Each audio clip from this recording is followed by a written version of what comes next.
I pulled into the gravel driveway, the familiar crunch under my tires stirring something I couldn't name. This house, same shutters, same cracked porch step, looked exactly as it did when I left a decade ago. But stepping out of the car, I didn't feel like the same version of me that once stormed out at 19, suitcase in one hand and a scholarship letter in the other. It was my sister Blair's wedding weekend, and I had promised myself I'd come without baggage, emotional or otherwise. But as I lugged my suitcase up the steps, my phone buzzed. Another alert. Fraud protection again? I didn't open it. Not yet. There were bigger things to manage tonight. Inside, my mother gave me one of those half hugs, light on affection, heavy on obligation, and already asked, "Can you cover dinner tonight? You're always so organized with these things." I smiled politely. Sure. I'd barely put my bag down before I was handed a list. Tasks, costs, expectations. It was like I'd walked into a job interview, not a family reunion. Janelle, Blair's fiancée, was flitting about, acting syrupy sweet. "Ashley, you're a literal angel for everything you're doing this weekend," she said, touching my arm with a smile too tight. "Thanks," I said, watching her carefully. Something about the way she avoided eye contact stuck with me. Dinner was chaos, people everywhere, opinions flying. Blair was all nerves, muttering about floral arrangements and playlist edits. No one noticed how Janelle kept checking her phone, or how mine buzzed again. I waited until everyone else had settled with wine and dessert before stepping out to the backyard with my phone. Quiet, at last. I opened the alerts. $1,800. Reception venue, final deposit. In my name. I froze. Heartbeat slowed, then sped up. The charge wasn't mine. I hadn't even RSVP'd until last week. I clicked the transaction. Sure enough, the billing address matched mine. My old card, the one I'd used years ago on a shared Airbnb trip Blair had invited Janelle to. She must have saved it. No, that couldn't be right. I called the credit card company, half hoping it was a mix-up. "Yes, ma'am, the card was used yesterday morning. Online, billing matches your profile, and we see it was input manually, not tapped or swiped. Can you tell who processed it?" The rep hesitated. "It was a venue called Magnolia Pines, in Georgia." "That's Blair's wedding venue." I ended the call. My hands trembled, but I forced myself to breathe. In, out. Then I took screenshots, forwarded the email, documented everything. This wasn't just a mistake, it was deliberate. I stared at the house through the screen door. Laughter inside, familiar voices, and I stood there, phone in hand, wondering how many times I had let this happen. I was always the one fixing things. Always the one told, "You're so good at handling problems, Ashley." I slept in the guest room that night, or rather, I tried. I stared at the ceiling, thoughts darting like headlights through fog. Maybe Janelle thought I wouldn't notice. Maybe she thought I wouldn't say anything. And maybe she was right, because I'd been here before. Different situations, same silence. The time Blair totaled Dad's car, and I took the fall. The Christmas mom cried because I refused to lie for someone else's mistake. Every time I bit my tongue in the name of keeping peace. Lying there, the ceiling fan spinning like a slow verdict above me, I whispered aloud, "Not this time." The words barely made sound, but they carried a weight I hadn't felt in years. Morning light crept in. I hadn't slept, but I'd decided. No more covering, no more silence. I dressed slowly, put on the blue blouse I knew made me look sharp, tied my hair back, walked down the hall as if nothing had happened.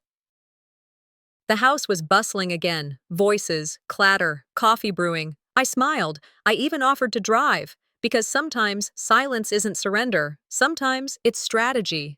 As I walked into the rehearsal dinner, holding my silence like a loaded weapon, I had no idea that the real explosion wouldn't come from my words, but from the projector screen.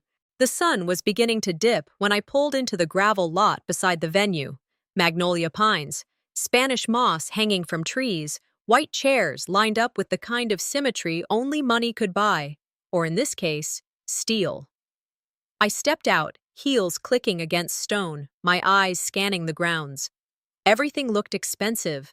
Not in a showy way, but in the kind that whispers old money. Classical music played softly through the speakers. Bach or maybe Vivaldi, I wasn't sure. I wasn't in the mood to admire elegance. Inside, the air smelled of fresh lilies, roasted meats, and champagne that had been poured too early. I spotted the custom calligraphy on the menu cards, filigree designs, personalized with guest names, imported hydrangeas in every shade of white and cream. That $20,800 charge? It was everywhere. I hadn't said a word to anyone yet, just smiled, nodded, let them all believe I was the proud, generous sister, the helpful aunt, the silent benefactor. People greeted me like I was the event planner, not a guest. My cousin thanked me for making it all happen. One of Blair's college friends even raised a glass and said, "You're the real MVP, Ashley." I said nothing. My mother barely looked at me. Blair was too wrapped in bridal glow to notice the weight behind my smile. And then, like smoke slipping into a room unnoticed, Janelle appeared beside me. "Hey there," she said, reaching for a canapé from the silver tray between us, her tone syrupy, her eyes sharp. "I just wanted to say, thanks. You finally contributed to something meaningful." I didn't respond. I just looked at her. She leaned in a little, voice low, but not too quiet. "I mean, it's not like you've got kids or a husband to spend your money on, right?" She laughed, light, effortless, and walked away like she'd just shared a secret. That sentence hit with surgical precision, not because it was new, but because this time it was delivered with a smirk and an audience nearby. Like a jab wrapped in pearls, I stood there, holding a glass of rosé I hadn't touched. Her words echoed, but didn't break me. Not this time. Instead, I smiled. Not the polite kind, not the submissive kind. It was tight, calm, controlled. It scared her more than if I'd thrown the drink. Back at the table, I stayed quiet. But inside, everything rearranged. My mind started pulling old files. Every holiday I paid for, every phone call ignored, every time someone said, "You're so strong," and then dumped their mess in my lap. They used to count on my silence, but they never asked what that silence was costing me. I watched them clink glasses, pose for selfies, bask in their performance, and I thought, you're all playing a part you didn't earn. I checked my phone. No new charges. Good, but I opened the Notepad app anyway and typed one word. Enough. Janelle floated across the room, laughing at something Blair said, gesturing big with her wine glass. She looked like the woman who had it all: marriage, family, attention. But beneath the gloss, I could see it now. Insecurity dressed in designer, power propped up by secrets. And Blair? She wasn't innocent. She just refused to look too closely. They thought I was the outsider, the one without attachments. No kids, no husband, no tether. But maybe that made me the most dangerous person in the room. Because I had nothing left to lose, and nothing left to prove. They laughed tonight like they won. But tomorrow, I'd remind them that borrowed crowns don't last long when the truth starts showing. I woke up to the sound of birds, not an alarm. My apartment was still, blinds cracked just enough to let in slivers of morning light. I hadn't changed out of my clothes from the night before, still wearing the blouse that smelled faintly of wine and someone else's celebration. My eyeliner was smudged. My lipstick, faint and dried. I looked in the mirror briefly, then turned away. That woman staring back wasn't me. Or maybe she was, the version of me they'd shaped without my consent. The helper, the placeholder, the one who made things easier, quieter. I walked barefoot to the kitchen and started brewing coffee. No music, no distractions, just the hum of the machine and the ache sitting heavy in my chest. I checked my phone. The charge was still pending, still not canceled, still there, like a bruise that refused to fade.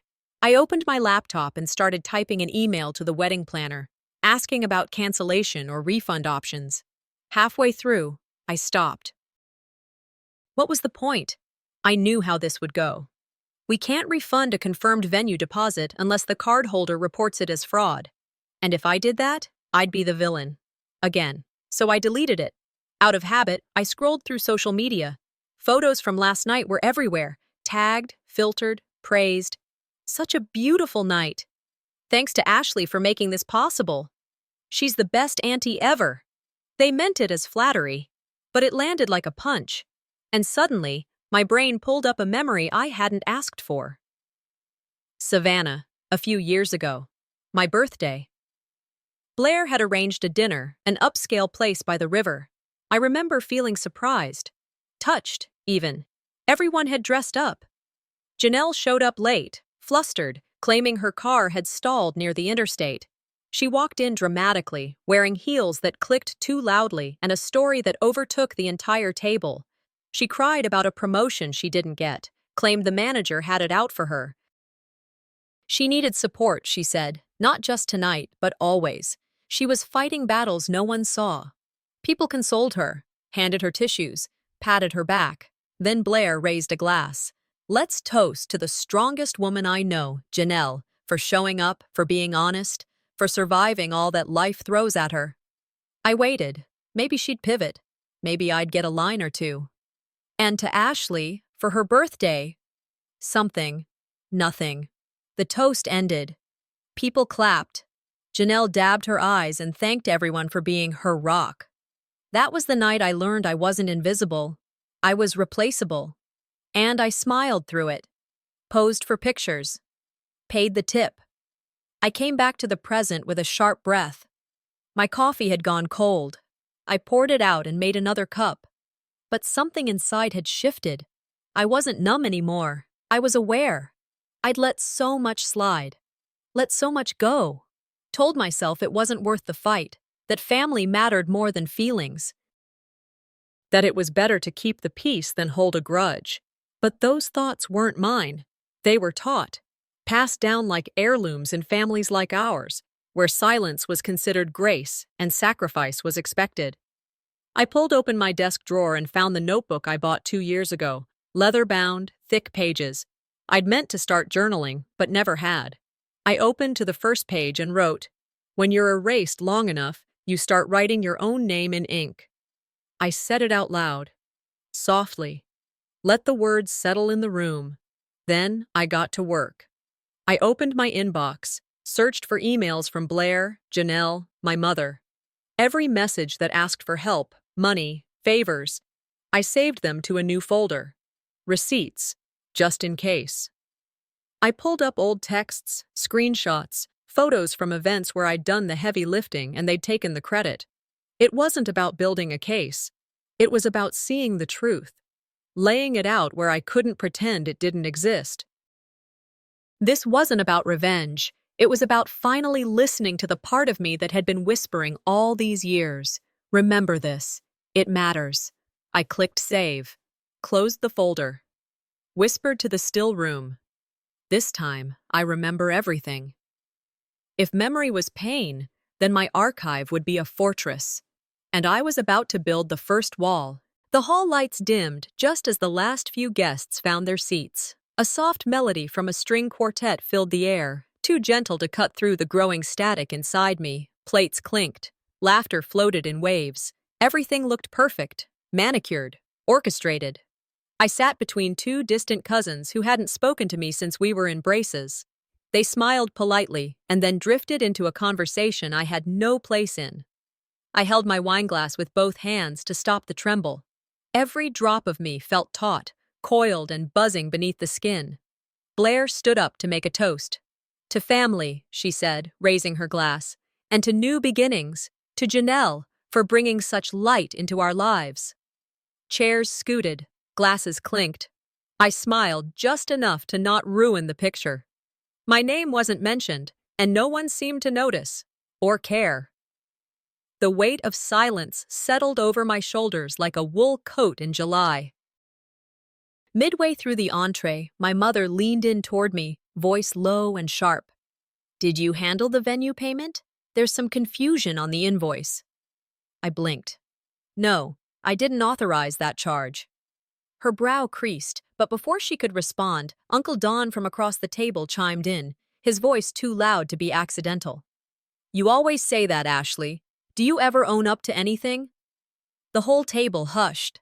Forks paused mid-air. Heads turned like they were watching the beginning of a car crash. I opened my mouth, then closed it. I scanned the faces, half surprised, half ready for a show. Blair looked confused, or maybe just annoyed. Hard to tell. Janelle didn't look over at all. I placed my napkin on my lap, slow and controlled. I said I didn't authorize it. I have no record of it. Sure you don't, Uncle Don muttered, shaking his head. My skin burned. Not from shame, from recognition. This wasn't new. It was just louder now. And then Janelle stood. She raised her glass, her voice lilting with false warmth. Can we just take a moment to thank the real MVP of the evening, our generous sister Ashley? She smiled, eyes gleaming. Not everyone gets the chance to contribute like this. Would be such a shame to waste it. Scattered chuckles rippled through the room. Someone clapped, unsure if it was a joke. I stared at Janelle. She didn't flinch. She added, I mean, come on, Ashley. What else are you spending it on? No kids? No husband? You might as well fund some love. The air left my lungs. She sat back down, proud of herself, smug, like she'd scored a point in a game I hadn't agreed to play. My mother looked down at her plate. Blair took a sip of her wine and avoided my eyes. I didn't move. I didn't cry. I smiled. A different kind of smile. Tight. Hollow. Sealed. Inside, I was taking notes. I excused myself quietly and slipped out into the hallway, ignoring the whispers that followed. In the dim corridor outside the reception hall, I pulled out my phone, opened my cloud storage, navigated to the backup files I had copied that morning, invoices, emails, screenshots, every conversation, every favor, every false thank you. I started a new folder, named it Truth Ledger. Then I opened a blank message to the wedding planner and typed, Hi, I believe there may have been a misbilling under my name. Could you please double-check your records and confirm who authorized the final venue payment? I didn't send it yet, just saved it in drafts. This wasn't the moment for confrontation. It was the moment before the moment. I put the phone away, straightened my shoulders, took a breath so deep it reached places I hadn't breathed into in years. Then I walked back in, sat down, smiled, let the conversations pick back up like nothing had happened. But I wasn't the same. I was no longer a prop in their perfect picture. I wasn't their scapegoat, or their ATM, or their emotional benchwarmer. As I sat silent, I realized I was no longer playing a part in their narrative. I was writing my own beginning. I closed the door to my hotel room and leaned against it, letting the click of the lock echo a few seconds longer than it needed to. The silence inside was different from the kind I'd known back at dinner. It didn't judge. It didn't ask questions with smirks or whisper half-truths across linen-covered tables. I dropped my purse to the floor, kicked off my shoes. The laughter from the dinner still buzzed in my head like static. Not because it was loud, but because I wasn't part of it. I turned my phone screen down on the dresser, then silenced it. Every alert, every vibration. Off. Out the window, the parking lot glowed under yellow street lamps. People came and went like the night was normal. But it wasn't. Not for me. I remembered every time I'd let something slide, bit my tongue. Told myself, they didn't mean it like that. I used to think peace was bought with silence. I was wrong. This time, I wouldn't be the one reaching out first. I walked over to the chair, sat down, and opened my phone. Not to call, not to respond, to act. I opened the group chat. The one where they sent updates about the wedding. The one that always included me when it came time to pay, never when it came time to plan. I muted it. Then I archived it. Then I went into Janelle's contact and blocked her. Blair next. My mother, too. One by one, gone from my screen. Not out of spite, but out of preservation. I opened my Truth Ledger and recorded each step like chess moves. Muted chat. Blocked contacts. Autoresponder set. Unavailable at this time. And still a whisper came in the back of my mind. Does silence make you weak? I stared at the screen and answered back. No, it makes me clear. I wasn't vanishing. I was watching. Quietly. Calmly. Like someone who's done trying to prove they deserve to stay. By morning, I hadn't said a word. but my inbox had. There it was, a legal notice. Subject line, formal notification, breach of agreement. Attached was a letter from some mid-tier attorney in Savannah, CC'd to Janelle, Blair, my mother, and, somehow, the florist. Ms. Ashley Campbell is hereby notified, it began. A whole wall of text accusing me of interfering with contractual obligations and sabotaging the coordination of an active wedding event. They wanted a payment. They wanted an apology. They wanted me to bow. I read the whole thing without blinking. But when I finished, I closed the laptop and just sat there. Not because I was unsure, but because I was calculating. I remembered how many times I'd apologized for things I didn't do, canceled appointments, sent flowers, agreed to pay, just to avoid that tone in my mother's voice, that look in Janelle's eyes, that passive, Ashley's just sensitive laugh Blair gave at every gathering. But not this time. This time, I opened the ledger. Checked the folder. Found the emails confirming no approval from me, screen-capped the invoice details, every receipt. Then I messaged Rachel, an old friend from college who now worked as a paralegal in Atlanta. Can you take a quick look at something? I wrote. Just need a second opinion. No drama, no venting, just facts. I started drafting a response to the lawyer's notice. Short, factual, cold. I deny all claims presented. Please refer to attached documentation regarding billing authorization. I reserve the right to respond further through appropriate counsel. I reread it twice, didn't add a thanks, didn't apologize. I hit save as draft. Not ready to send just yet. I was learning to wait, not out of fear, but out of control. That night, I shut down the laptop, locked the folder, turned off the lights. I didn't cry. I didn't pace the room. I didn't rehearse a defense. I slept.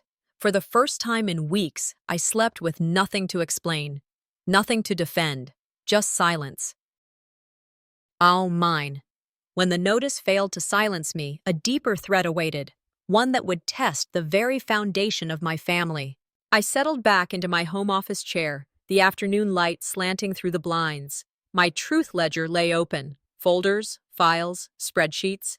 I clicked through archived emails, scanned invoices, and vendor contracts. For months, I'd felt like I was chasing shadows. Now I saw outlines.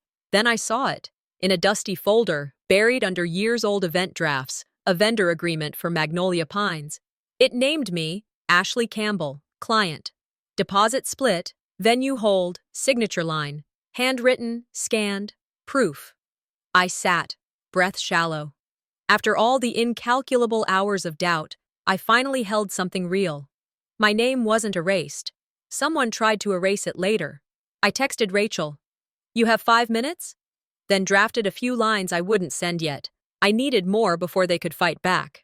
I started testing. First, the caterer. Email. Hi, confirming my deposit. They responded, yes, absolutely. Under Ashley Campbell, we have records. I stored that answer. Then, florist. And then photographer. Each one replied as if nothing was wrong. No hesitation. But I compared those replies with internal wedding systems. Janelle's name had replaced mine in the booking portal. Every file where ours had existed was overwritten or hidden. It wasn't a mistake. It was deliberate. I gathered those replies, the portal screenshots, and placed them side by side. Then I printed everything, dozens of pages. Late afternoon, I drove to the rehearsal site unannounced. Vendors milling, crew adjusting lights, decorations in place. I walked in quietly, like someone belonging. Blair saw me first. His face slackened. Janelle looked surprised, lips pursed. I walked to the planner's table, placed a stack of prints in front. Do you know whose name is on these contracts? I said softly. They glanced at the papers. Vendors leaned in, murmuring. Faces shifted. Janelle's color drained. She opened her mouth, closed, muttered, mistake. I didn't speak. I didn't need to. Blair cleared his throat. What is this, Ashley? Their mouths moved, but their voices trembled. I watched them scramble for explanations as the weight of evidence pressed around them. I felt something warm in my chest, not relief, power. quiet, fierce. I realized that in their eyes I was no longer insignificant. I was danger. I shut off the moment by stepping away. I paused at the door, looked back once at the assembly and whispered, "Records don't lie." Then I turned and left. I arrived at Magnolia Pines earlier than planned, pretending to check decor off a mental list. The air tasted of humidity and chlorinated stone. I slipped past the vendors, down a corridor behind the stage where utility rooms held stacked crates and cables. No one walked by. This was the shadow zone. In my backpack, printed contracts, the truth ledger, invoices, and a tiny recording device. I carried it like a compass for justice. I set it behind a curtain flap, just enough to capture the small meeting corner I knew Janelle would use. I adjusted it to face the planner's station, where she often leaned in to whisper. My heart pounded, not from fear, but from resolve. I watched people preparing, florists untangling vines, coordinators charting timing, crew testing mics. Anticipation curled tight inside me. This wasn't vengeance, it was accountability. Janelle arrived, late, as always, and greeted the planner with a theatrical hug. She motioned for us to join, but trout-faced the line between casual and private. Then she started to talk, comfortably loud. "She's nothing but a bank," Janelle said, her tone sly. "Thanks to her, we can pretend this wedding is something upscale." She laughed, low and satisfied, and walked near the camera's line of sight. She leaned across the table. "And honestly, we all know her real value. She doesn't have a family. She's just funding this as if she belongs." Her eyes flashed, then softened. "I guess money fills silence better than words ever could." The camera recorded her tone, her facial shifts, the bite in her pause. I watched on the small monitor I'd brought. My breath caught. Cold fury circled in me. She kept going, discussing legal threats, how certain records could vanish, how she might fabricate delays. She joked about messing with invoices so no one would trace her contributions to the right payer. I felt shock, then quiet warping. She thought I wouldn't hear. I thought she controlled the narrative. That ended tonight. I stepped out of the shadows and into the room, phone in hand. The vendors and planners looked up. Janelle froze mid-sentence. I tapped play. The sound filled the space. Her voice dripped through the speaker. I watched her face blanch. She glared at me. She glared at Blair. She opened her mouth, closed it. Silence stretched. Then I cleared my throat. "Do you know whose name is on those?" I said, placing printed pages on the planner's desk. The room stilled. Janelle looked around as if seeking an escape. I handed her a sealed envelope. "My quiet exit." She glanced inside. She read the first sentence. "I will no longer live behind silence." Before she could argue, I turned away. Let her sputter in a room full of witnesses. Let her dignity crumble under exposed truth. Some planners leaned in, whispering questions. Others shot me apologetic glances. Janelle's lips quivered. Blair's face twisted with guilt and confusion. I walked toward the exit, not glancing back. I felt something shift, power I didn't know I'd been inheriting, a release from being unseen. They thought they built walls around me. Tonight I started tearing them down. Guests were settling into their seats. Soft music filled the hall. The lighting dimmed, folding shadows over faces. I stood behind the curtain, heart hammering in my chest. Janelle glided across the room, greeting each person with a laugh and a tilt of her head. She looked radiant. She looked confident, unaware. The AV technician gave a nod. The projector whirred. A flash flickered across the ceiling, momentary, almost accidental. I gripped the folder of evidence tighter, inhaling shallow. This moment was waiting for me. The lights dropped. A hush spread. The screen glowed. Then the projector sputtered. The room fell silent. Suddenly, it burst to life, not with wedding clips, but with her voice. "She's nothing but a bank," it said. "Without her, this whole thing wouldn't even look classy." The audience murmured, eyes turning toward the stage. Janelle froze where she stood. The footage shifted. Contracts, invoices, names overwritten. Signatures under my name, later altered. Her voice sneered about how we swapped records so she wouldn't notice. The lies played for all to hear. Blair stared, mouth parted. My mother's face turned ashen. Planners whispered, tablets open, scrolling.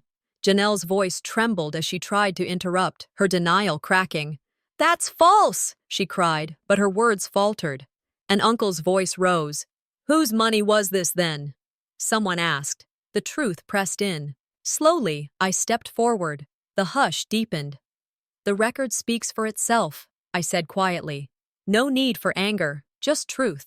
The crowd leaned in. Janelle reeled. The screen still displayed the contract with my name highlighted. She stumbled off stage, her composure broken. Guests shifted, stunned. Planners reviewed the folders. Vendors exchanged glances. I remained steady, absorbing the moment. They could no longer pretend I wasn't real. I gathered my evidence and walked down the center aisle. The crowd parted without sound. The screen behind me flickered out. Outside, night air waited. They had opened a Pandora's box tonight. Some truths can't be undone, and their legacy just began to crack open. The night had gone quiet.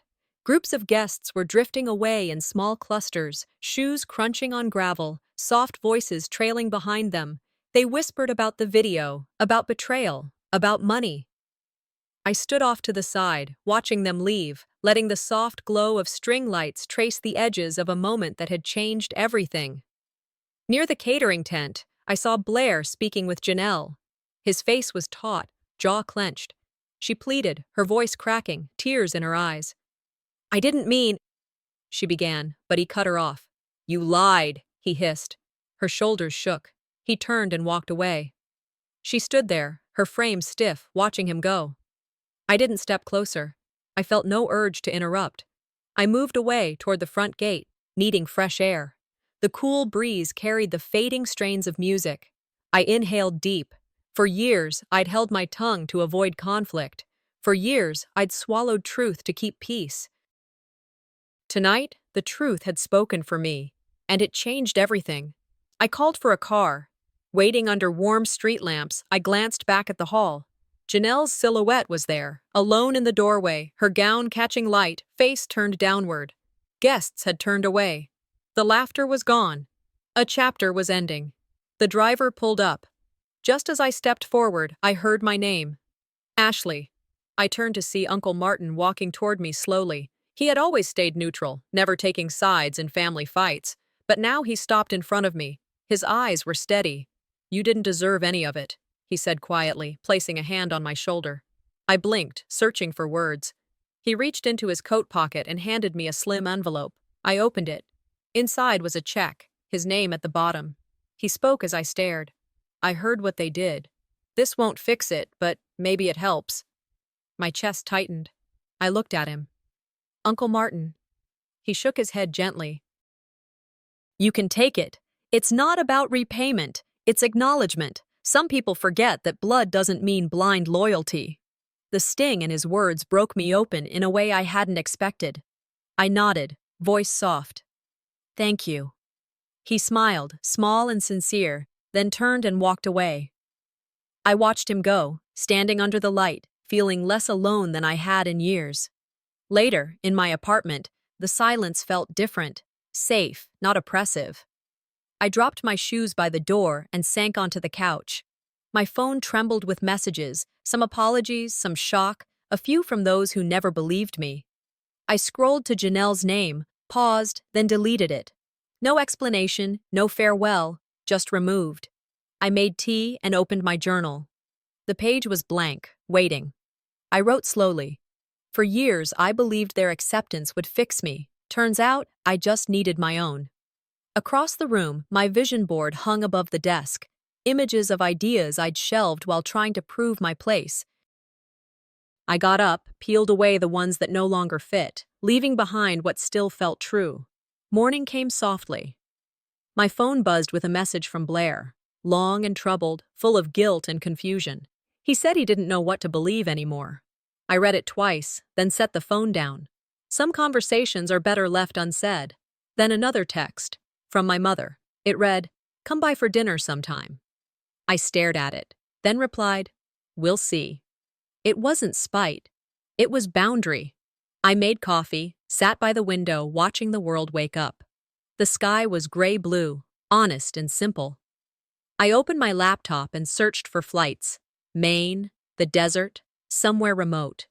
Wherever I went, it wouldn't be to escape. It would be to begin. They believed the wedding would be climax. They were wrong.